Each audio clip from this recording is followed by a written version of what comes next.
नमस्कार, कहानी बैरल में आपका स्वागत है। लीजिए पेश है मुंशी प्रेमचंद द्वारा लिखित कहानी नागपूजा। प्रातः काल था। आषाढ़ का पहला दौवड़ा निकल गया था। कीट पतंग चारों तरफ रेंगते दिखाई देते थे। तिलोत्तमा ने वाटिका की ओर देखा तो वृक्ष और पौधे ऐसे निखर गए थे जैसे साबुन से मैले कपड़े निखर जाते हैं। उन पर एक विचित्र आध्यात्मिक शोभा छाई हुई थी, मानो योगी वर आनंद में मग्न पड़े हों। चिड़ियों में असाधारण चंचलता थी। डाल डाल पात पात चहकती फिरती थीं। तिलोत्तमा बाग में निकल आई। वह भी इन्हीं पक्षियों की भांति चंचल हो गई थी। कभी किसी पौधे को देखती, कभी किसी फूल पर पड़ी हुई जल की बूंदों को हिलाकर अपने मुंह पर उनके शीतल छींटे डालती। लाल बीर बहुटियां रेंग रही थीं। वह उन्हें चुनकर हथेली पर रखने लगी। सहसा उसे एक काला बृहत्काय सांप रेंगता दिखाई दिया। उसने चिल्लाकर कहा, अम्मा, नाग जी जा रहे हैं, लाओ थोड़ा सा दूध उनके लिए कटोरे में रख दूं। अम्मा ने कहा, जाने दो बेटी, हवा खाने निकले होंगे। तिलोत्तमा, गर्मियों में कहाँ चले जाते हैं, दिखाई नहीं देते। माँ, कहीं जाते नहीं बेटी, अपनी बांबी में पड़े रहते हैं। तिलोत्तमा, और कहीं नहीं जाते माँ बेटी, हमारे देवता हैं, और कहीं क्यों जाएंगे। तुम्हारे जन्म के साल से ये बराबर यहीं दिखाई देते हैं, किसी से नहीं बोलते। बच्चा पास से निकल जाए पर जरा भी नहीं ताकते। आज तक कोई चूहिया भी नहीं पकड़ी। तिलोत्तमा, तो खाते क्या होंगे। माँ बेटी, यह लोग हवा पर रहते हैं, इसी से इनकी आत्मा दिव्य हो जाती है। अपने पूर्व जन्म की बातें इन्हें याद रहती हैं, आने वाली बातों को भी जानते हैं। कोई बड़ा योगी जब अहंकार करने लगता है तो उसे दंड स्वरूप इस योनि में जन्म लेना पड़ता है। जब तक प्रायश्चित पूरा नहीं होता तब तक वह इस योनि में रहता है। कोई कोई तो 100-100, 200-200 वर्ष तक जीते रहते हैं। तिलोत्तमा, इनकी पूजा न करो तो क्या करें। माँ बेटी, कैसी बच्चों की सी बातें करती हो। नाराज जो जाए तो सिर पर न जाने क्या विपत्ति आ पड़े। तेरे जन्म के साल पहले पहल दिखाई दिए थे, तब से साल में 10-5 बार अवश्य दर्शन दे जाते हैं। इनका ऐसा प्रभाव है कि आज तक किसी के सिर में दर्द तक नहीं हुआ। कई वर्ष हो गए। तिलोत्तमा बालिका से युवती हुई, विवाह का शुभ अवसर आ पहुंचा। बारात आई, विवाह हुआ। तिलोत्तमा के पति गृह जाने का मुहूर्त जा पहुंचा। नई वधू का श्रृंगार हो रहा था। भीतर बाहर हलचल मची हुई थी। ऐसा जान पड़ता था भगदड़ पड़ी हुई है। तिलोत्तमा के हृदय में वियोग दुख की तरंगें उठ रही हैं। वह एकांत में बैठकर रोना चाहती है। आज माता पिता, भाई बंद, सखियां सहेलियां सब छूट जाएंगी। फिर मालूम नहीं कब मिलने का संयोग हो। न जाने अब कैसे आदमियों से पाला पड़ेगा, न जाने उनका स्वभाव कैसा होगा, न जाने कैसा बर्ताव करेंगे। अम्मा की आंखें एक क्षण भी न थमेंगी। मैं एक दिन के लिए कहीं चली जाती थी तो वे रो रो कर व्यथित हो जाती थीं। अब यह जीवन पर्यंत का वियोग कैसे सहेंगी। उनके सिर में दर्द होता था तो जब तक मैं धीरे धीरे न मलूं, उन्हें किसी तरह कल चैन ही न पड़ती थी। बाबूजी को पान बनाकर कौन देगा। मैं जब तक उनका भोजन न बनाऊं, उन्हें कोई चीज रुचती ही न थी। अब उनका भोजन कौन बनाएगा। मुझसे इनको देखे बिना कैसे रहा जाएगा। यहां जरा सिर में दर्द भी होता था तो अम्मा और बाबूजी घबरा जाते थे। तुरंत वैद्य हकीम आ जाते थे। वहां न जाने क्या हाल होगा। भगवान, बंद घर में कैसे रहा जाएगा। न जाने वहां खुली छत है या नहीं, होगी भी तो मुझे कौन सोने देगा। भीतर घुट घुट कर मरूंगी। जगने में जरा देर हो जाएगी तो ताने मिलेंगे। यहां सुबह को कोई जगाता था तो अम्मा कहती थीं, सोने दो, कच्ची नींद जाग जाएगी तो सिर में पीड़ा होने लगेगी। वहां व्यंग्य सुनने पड़ेंगे। बहू आलसी है, दिन भर खाट पर पड़ी रहती है। वे पति तो बहुत सुशील मालूम होते हैं। हाँ, कुछ अभिमानी अवश्य हैं। कहीं उनका स्वभाव निठुर हुआ तो। सहसा उसकी माता ने आकर कहा, बेटी, तुमसे एक बात कहने की याद न रही। वहां नाग पूजा अवश्य करती रहना। घर के और लोग चाहे मना करें, पर तुम इसे अपना कर्तव्य समझना। अभी मेरी आंखें जरा जरा झपक गई थीं। नाग बाबा ने स्वप्न में दर्शन दिए। तिलोत्तमा, अम्मा, मुझे भी उनके दर्शन हुए हैं, पर मुझे तो उन्होंने बड़ा विकराल रूप दिखाया। बड़ा भयंकर स्वप्न था। माँ, देखना, तुम्हारे घर में कोई सांप न मारने पाए। यह मंत्र नित्य अपने पास रखना। तिलोत्तमा अभी कुछ जवाब न देने पाई थी कि अचानक बारात की ओर से रोने के शब्द सुनाई दिए। एक क्षण में हाहाकार मच गया। भयंकर शोक घटना हो गई। वर को सांप ने काट लिया। वह बहू को विदा कराने आ रहा था। पालकी में मसनद के नीचे एक काला सांप छिपा हुआ था। वर ज्यों ही पालकी में बैठा, सांप ने काट लिया। चारों ओर कोहराम मच गया। तिलोत्तमा पर तो मानो वज्रपात हो गया।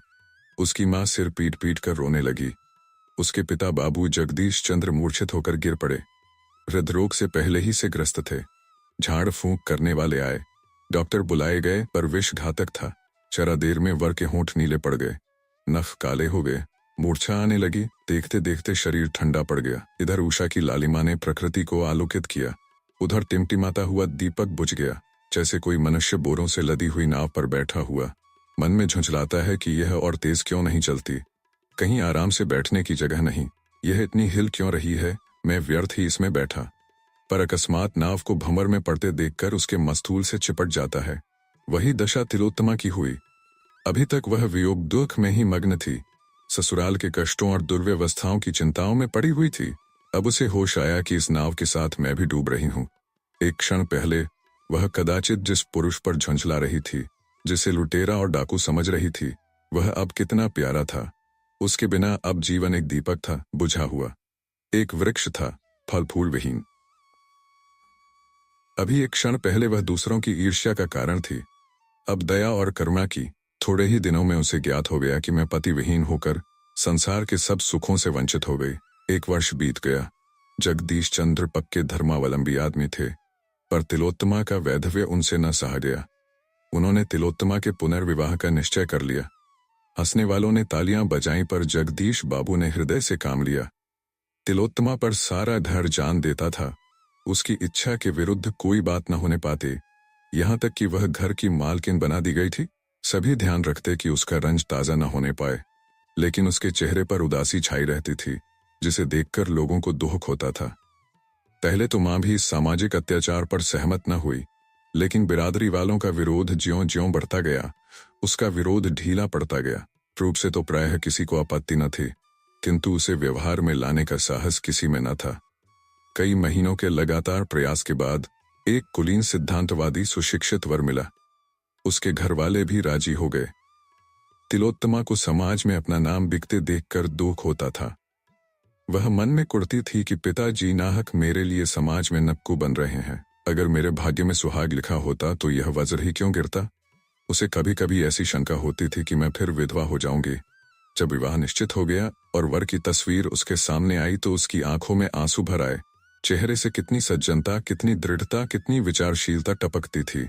वह चित्र को लिए हुए माता के पास गई और शर्म से सिर झुकाकर बोली, अम्मा, मुझे मुंह तो न खोलना चाहिए, पर अवस्था ऐसी आ पड़ी है कि बिना मुंह खोले रहा नहीं जाता। आप बाबूजी को मना कर दें। मैं जिस दशा में हूं संतुष्ट हूं। मुझे ऐसा भय हो रहा है कि अब की फिर वही शोक घटना। मां ने सहमी हुई आंखों से देखकर कहा, बेटी, कैसी अशकुन की बात मुंह से निकाल रही हो। तुम्हारे मन में भय समा गया है, इसी से यह भ्रम होता है। जो होनी थी वह हो चुकी। अब क्या ईश्वर तुम्हारे पीछे पड़े ही रहेंगे। तिलोत्तमा, हाँ, मुझे तो ऐसा मालूम होता है। मां, क्यों? तुम्हें ऐसी शंका क्यों होती है? तिलोत्तमा, न जाने क्यों कोई मेरे मन में बैठा हुआ कह रहा है कि फिर अनिष्ट होगा। मैं प्रायः नित्य डरावने स्वप्न देखा करती हूँ। रात को मुझे ऐसा जान पड़ता है कि कोई प्राणी जिसकी सूरत सांप से बहुत मिलती जुलती है मेरी चारपाई के चारों ओर घूमता है। मैं भय के मारे चुप्पी साध लेती हूँ, किसी से कुछ कहती नहीं। माँ ने समझा यह सब भ्रम है। विवाह की तिथि नियत हो गई। यह केवल तिलोत्तमा का पुनःसंस्कार न था, बल्कि समाज सुधार का एक क्रियात्मक उदाहरण था। समाज सुधारकों के दल दूर से विवाह में सम्मिलित होने के लिए आने लगे। विवाह वैदिक रीति से हुआ। मेहमानों ने खूब व्याख्यान दिए, पत्रों ने खूब आलोचनाएं की। बाबू जगदीश चंद्र के नैतिक साहस की सराहना होने लगी।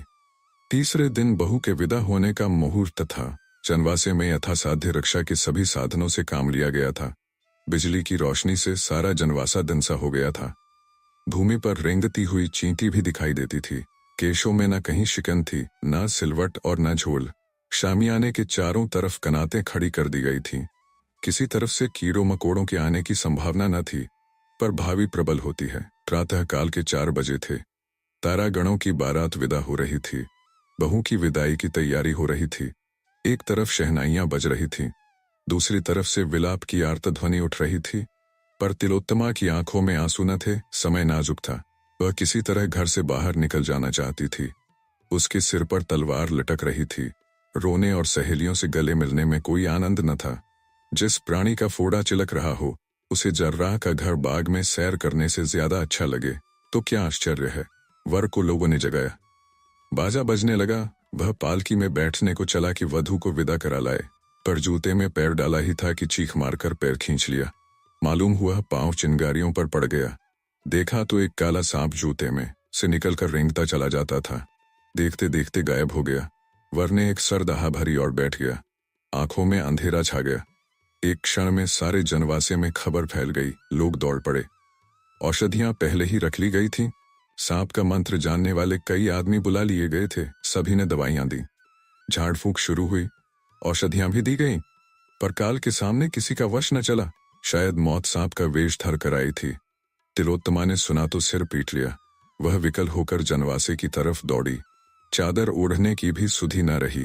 वह अपने पति के चरणों को माथे से लगाकर अपना जन्म सफल करना चाहती थी। घर की स्त्रियों ने रोका। माता भी रो रो कर समझाने लगी, लेकिन बाबू जगदीश चंद्र ने कहा, कोई हरज नहीं, जाने दो, पति का दर्शन तो कर ले, यह अभिलाषा क्यों रह जाए। उसी शोकान्वित दशा में तिलोत्तमा जनवासे में पहुंची, पर वहां उसकी तस्कीन के लिए मरने वाले की उल्टी सांसें थीं। उन अधखुले नेत्रों में असह्य आत्मवेदना और दारुण नैराश्य। इस अद्भुत घटना का समाचार दूर दूर तक फैल गया। जरवादी गण चकित थे। यह क्या माजरा है। आत्मवाद सिर हिलाते थे मानो वे त्रिकालदर्शी हैं। जगदीश चंद्र ने नसीब ठोंक लिया। निश्चय हो गया कि कन्या के भाग्य में विधवा रहना ही लिखा है। नाग की पूजा साल में 2 बार होने लगी। तिलोत्तमा के चरित्र में भी एक विशेष अंतर दिखने लगा। भोग और विहार के दिन भक्ति और देवाराधना में कटने लगे। निराश प्राणियों का यही अवलंब है। 3 साल बीते थे कि ढाका विश्वविद्यालय के अध्यापक दयाराम ने इस किस्से को फिर ताजा किया। वे पशुशास्त्र के ज्ञाता थे। उन्होंने सांपों के आचार व्यवहार का विशेष रीति से अध्ययन किया। वे इस रहस्य को खोलना चाहते थे। जगदीश चंद्र को विवाह का संदेशा भेजा। उन्होंने टाल मटोल किया। दयाराम ने और भी आग्रह किया। लिखा, मैंने वैज्ञानिक अन्वेषण के लिए यह निश्चय किया है। मैं इस विषधर नाग से लड़ना चाहता हूँ। वह अगर 100 दांत लेकर आए तो भी मुझे कोई हानि नहीं पहुंचा सकता। वह मुझे काट कर आप ही मर जाएगा। अगर वह मुझे काट भी ले तो मेरे पास ऐसे मंत्र और औषधियां हैं कि मैं एक क्षण में उसके विष को उतार सकता हूँ। आप इस विषय में कुछ चिंता न कीजिए। मैं विष के लिए अजेय हूँ। जगदीश चंद्र को अब कोई उज़र न सूझा। हाँ, उन्होंने एक विशेष प्रयत्न यह किया कि ढाके में ही विवाह हो। अतः वे अपने कुटुंबियों को साथ लेकर विवाह के 1 सप्ताह पहले गए। चलते समय अपने संदूक, बिस्तर आदि खूब देखभाल कर रखे कि सांप कहीं उनमें छिप कर न बैठ जाए। शुभ लग्न में विवाह संस्कार हो गया। तिलोत्तमा विकल हो रही थी। मुख पर एक रंग आता था, एक रंग जाता था, पर संस्कार में कोई विघ्न बाधा न पड़ी। तिलोत्तमा रोध होकर ससुराल गई। जगदीश चंद्र घर लौट आए, पर ऐसे चिंतित थे जैसे कोई आदमी सराय में खुला हुआ संदूक छोड़कर बाजार चला जाए। तिलोत्तमा के स्वभाव में अब एक विचित्र रूपांतर हुआ। वह औरों से हंसती बोलती, आराम से खाती पीती, सैर करने जाती, थिएटरों और अन्य सामाजिक सम्मेलनों में शरीक होती। इन अवसरों पर प्रोफेसर दयाराम से भी बड़े प्रेम का व्यवहार करती, उनके आराम का बहुत ध्यान रखती। कोई काम उनकी इच्छा के विरुद्ध न करती। कोई अजनबी आदमी उसे देखकर कह सकता था, गृहिणी हो तो ऐसी हो। दूसरों की दृष्टि में इस दंपति का जीवन आदर्श था, किंतु आंतरिक दशा कुछ और ही थी। उनके साथ शयनागार में जाते ही उसका मुख विकृत हो जाता, भौहें तन जाती, माथे पर बल पड़ जाते, शरीर अग्नि की भांति जलने लगता, पलकें खुरी रह जाती, नेत्रों से ज्वाला सी निकलने लगती और उसमें से झुलसती हुई लपटें निकलती, मुख पर कालिमा छा जाती और यद्यपि स्वरूप में कोई विशेष अंतर न दिखाई देता, पर न जाने क्यों भ्रम होने लगता ये कोई नागिन है। फुंकारने भी लगती। इस स्थिति में दयाराम को उसके समीप जाने या उससे कुछ बोलने की हिम्मत न पड़ती। वे उसके रूप लावण्य पर मुग्ध थे, किंतु इस अवस्था में उन्हें उससे घृणा होती। उसे इसी उन्माद के आवेग में छोड़कर बाहर निकल आते। डॉक्टरों से सलाह ली, स्वयं इस विषय की कितनी ही किताबों का अध्ययन किया, पर रहस्य कुछ समझ में न आया। उन्हें भौतिक विज्ञान में अपनी अल्पज्ञता स्वीकार करनी पड़ी। उन्हें अब अपना जीवन असह्य जान पड़ता।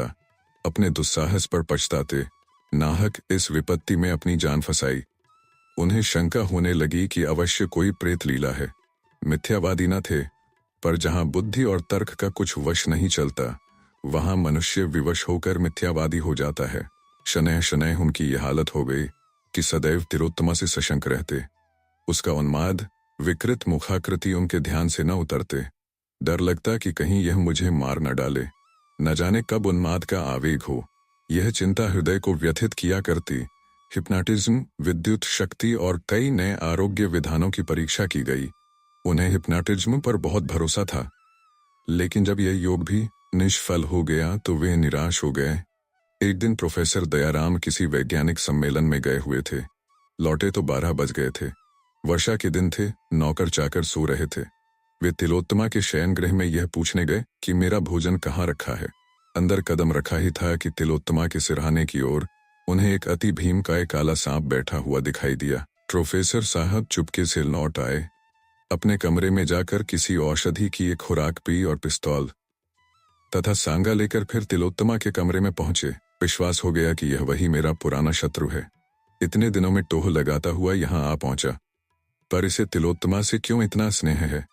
उसके सिरहाने यूं बैठा हुआ है मानो कोई रस्सी का टुकड़ा है। यह क्या रहस्य है? उन्होंने सांपों के विषय में बड़ी अद्भुत कथाएं पढ़ी और सुनी थीं, पर ऐसी कुतूहलजनक घटना का उल्लेख कहीं न देखा था। वे इस भांति सशस्त्र होकर फिर कमरे में पहुंचे तो सांप का पता न था। हाँ, तिलोत्तमा के सिर पर भूत सवार हो गया था। वह बैठी हुई आग्नेय नेत्रों से द्वार की ओर ताक रही थी। उसके नयनों से ज्वाला निकल रही थी जिसकी आंच 2 गज तक लगती। उन्माद अतिशय प्रचंड था। दयाराम को देखते ही बिजली की तरह उन पर टूट पड़ी और हाथों से आघात करने के बदले उन्हें दांतों से काटने की चेष्टा करने लगी। इसके साथ ही अपने दोनों हाथ उनकी गर्दन में डाल दिए। दयाराम ने बहुतेरा चाहा, एड़ी चोटी तक का जोर लगाया कि अपना गला छुड़ा लें, लेकिन तिलोत्तमा का बाहुपाश प्रतिक्षण सांप की केडली की भांति कठोर एवं संकुचित होता जाता था। उधर यह संदेह था कि इसने मुझे काटा तो कदाचित इसे जान से हाथ धोना पड़े। उन्होंने अभी जो औषधि पी थी वह सर्प विष से अधिक घातक थी। इस दशा में उन्हें यह शोकमय विचार उत्पन्न हुआ, यह भी कोई जीवन है कि दंपति का उत्तरदायित्व तो सब सिर पर सवार, पर उसका सुख नाम का नहीं, उल्टे रात दिन जान का खटका। यह क्या माया है? वह सांप कोई प्रेत तो नहीं है जो इसके सिर आकर यह दशा कर दिया करता है। कहते हैं ऐसी अवस्था में रोगी पर जो चोट की जाती है वह प्रेत पर ही पड़ती है। नीची जातियों में इसके उदाहरण भी देखे हैं। वे इसी हैस बैस में पड़े हुए थे कि उनका दम घुटने लगा। तिलोत्तमा के हाथ रस्सी के फंदों की भांति उनकी गर्दन को कस रहे थे। वे दीन असहाय भाव से इधर उधर ताकने लगे। क्यों कर जान बचे कोई उपाय न सूझ पड़ता था। सांस लेना दुस्तर हो गया, देह शिथिल पड़ गई, पैर थरथराने लगे। सहसा तिलोत्तमा ने उनके बाहों की ओर मुंह बढ़ाया। दयाराम कांप उठे। मृत्यु आंखों के सामने नाचने लगी। मन में कहा, यह इस समय मेरी स्त्री नहीं, विषैली भयंकर नागिन है। इसके विष से जान बचनी मुश्किल है। अपनी औषधि पर जो भरोसा था वह चूहा उन्मत्त दशा में काट लेता है तो जान के लाले पड़ जाते हैं। भगवान, कितना विकराल स्वरूप है। प्रत्यक्ष नागिन मालूम हो रही है। अब उल्टी पड़े या सीधी इस दशा का अंत करना ही पड़ेगा। उन्हें ऐसा जान पड़ा कि अब गिरा ही चाहता हूं। तिलोत्तमा बार बार सांपों की भांति फुंकार मारकर जीभ निकाले हुए उनकी ओर झपटती थी। एकाएक वह बड़े कर्कश स्वर से बोली, मूर्ख, तेरा इतना साहस कि तू इस समुद्री से प्रेमालिंगन करे। यह कहकर वह बड़े वेग से काटने को दौड़ी। दयाराम का धैर्य जाता रहा। उन्होंने दाहिना हाथ सीधा किया और तिलोत्तमा की छाती पर पिस्तौल चला दिया। तिलोत्तमा पर कुछ असर न हुआ। उसकी बाहें और भी कड़ी हो गईं। आंखों से चिंगारियां निकलने लगीं। दयाराम ने दूसरी गोली दाग दी। यह चोट पूरी पड़ी। तिलोत्तमा का बाहुबंधन ढीला पड़ गया। एक क्षण में उसके हाथ नीचे को लटक गए, सिर झुक गया और वह भूमि पर गिर पड़ी। तब वह दृश्य देखने में आया जिसका उदाहरण कदाचित अलिफ लैला और चंद्रकांता में भी न मिले। वहीं पलंग के पास जमीन पर एक काला दीर्घकाय सर्प पड़ा तड़प रहा था। उसकी छाती और मुंह से खून की धारा बह रही थी। दयाराम को अपनी आंखों पर विश्वास न आता था। यह कैसी अद्भुत प्रेत लीला थी। समस्या क्या है, किससे पूछूं? इस तिलिस्म को तोड़ने का प्रयत्न करना मेरे जीवन का एक कर्तव्य हो गया। उन्होंने सांगे से सांप की देह में एक कोचा मारा और फिर वे उसे लटकाए हुए आंगन में लाए। बिल्कुल बेदम हो गया था। उन्होंने उसे अपने कमरे में ले जाकर एक खाली संदूक में बंद कर दिया। उसमें भुस भरवा कर बरामदे में लटकाना चाहते थे। इतना बड़ा गेहूंवन सांप किसी ने न देखा होगा। तब वे तिलोत्तमा के पास गए। डर के मारे कमरे में कदम रखने की हिम्मत न पड़ती थी। हाँ, इस विचार से कुछ तस्कीन होती थी कि सर्प प्रेत मर गया है तो उसकी जान बच गई होगी। इस आशा और भय की दशा में वे अंदर गए तो तिलोत्तमा आईने के सामने खड़ी केश संवार रही थी। दयाराम को मानो चारों पदार्थ मिल गए। तिलोत्तमा का मुख कमल खिला हुआ था। उन्होंने कभी उसे इतना प्रफुल्लित न देखा था। उन्हें देखते ही वह उनकी ओर प्रेम से चली और बोली, आज इतनी रात तक कहाँ रहे?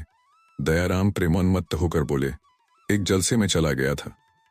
तुम्हारी तबीयत कैसी है, कहीं दर्द नहीं है? तिलोत्तमा ने उनको आश्चर्य से देखकर पूछा। तुम्हें कैसे मालूम हुआ? मेरी छाती में ऐसा दर्द हो रहा है जैसे चिलक पड़ गई हो। आप सुन रहे थे कहानी बैरल से, मुंशी प्रेमचंद द्वारा लिखित कहानी नाग पूजा। अगर वीडियो पसंद आया तो इसे लाइक करिए और चैनल को भी सब्सक्राइब कीजिए। धन्यवाद।